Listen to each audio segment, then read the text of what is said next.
Freedom to Speak Up was brought in after the Mid-Staffs incident, where staff were reporting bullying and harassment cultures and poor patient safety outcomes. As a consequence of that, every trust has a Freedom to Speak Up guardian, and we know that it's really important that you as members of staff feel you can raise concerns to me or anyone else around poor cultures and around patient safety. That's of course very easy for me to say. It can be very difficult for you as members of staff to feel you can have the confidence to do this. We've decided to tackle this by sharing with you an actual case study of our staff in this trust, who after several years of suffering decided to raise a concern around poor team cultures. What you're going to see and hear next are their actual words spoken by actors, and it's their actual, real, true life story. I hope you'll watch it. I hope you'll believe when you do watch it that we are here to help you as we help them, and that you can and should raise any concerns you have pertaining to patient safety issues or poor team cultures. Please enjoy the film. Thank you for watching.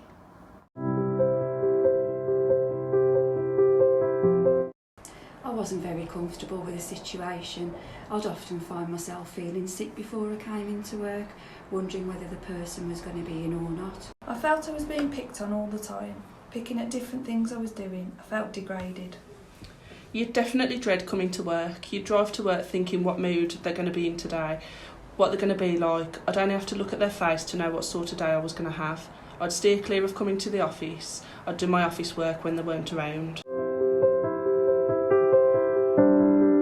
I was too scared of the repercussions. If things didn't go right and I would lose my job, I also felt that it could make the situation worse. I think the thought of nobody being there to back you up and not knowing the process of how to go about things as well, who to go to and who you can trust, because that is a big factor. I didn't say anything because I didn't think I'd be believed on my own. They can manipulate people and you think they'll just twist it and throw it back on me. They'd use power, twist and lie that much, but your work life was bad enough that you wanted to try and keep it as easy for yourself as you could. Because I knew other people were doing it, one person started the ball rolling and it was a relief. They couldn't bully everybody, and even if the outcome wasn't them leaving and they were still here, at least we could still be there to help each other. It helped me get a little stronger knowing that. If this lady hadn't come up and said something, I would have decided to do it myself, as I felt she was just taking the mick out of the NHS. Scary in case it didn't work out. I thought, oh God, I hope I'm doing the right thing. I kept thinking, I'm not going to do it just in case. But after speaking to the Freedom to Speak Up guardian, I felt a bit stronger about going ahead. When it first started, I was really nervous and had a fair bit of anxiety about what was going to come up. I was nervous about meeting HR because we don't know them and obviously we don't see them about. I didn't even know what the Freedom to Speak Up guardian looked like. So obviously you wonder how the people you speak to will react and how they will take it forward. We found that everyone was really good and approachable. I felt the confidentiality was there as well, which was a factor that had made me really nervous about telling some of the things they had done. It was a really key factor for me, the confidentiality and keeping the trust between all of us. I couldn't be happier. I am happy at work. It's nice to be able to come into work and not feel sick anymore and not worry about what it's going to be like. Okay, we can still do things wrong and we can be told the correct way, not made to feel uncomfortable. There's none of that now. I'm relieved they've gone and I'm happy they've gone.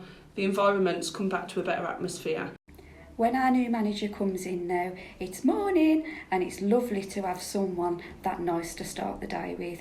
Not a pushover, but does everything by the book. It made it all worthwhile. All the upset that we went through at the time and the difficult months had made it all worth it. My team is just so happy. It's wonderful.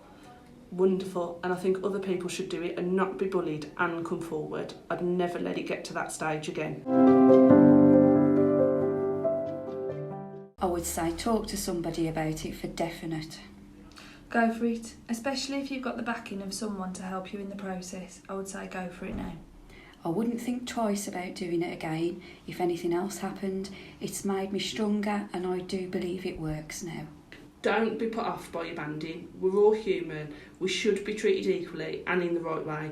No one deserves to be bullied or intimidated by anyone, so go for it and don't be afraid. It might be a rocky road, but it's worth it. I hope that's gone some way to convince you that if you speak up, you will be believed and you will be supported. Whatever you do, speak up to someone. Don't suffer in silence. Thank you to the people that came forward and spoke up, and for bravely sharing their experiences in this video. As Chief Executive of the Trust, many of you will know that I have an absolute zero tolerance around bullying and harassment. So if you are feeling the need to speak up, I would encourage you to do so. As the video has shown, you will be supported and the process does get the right outcome. So please don't sit in silence and please do speak up.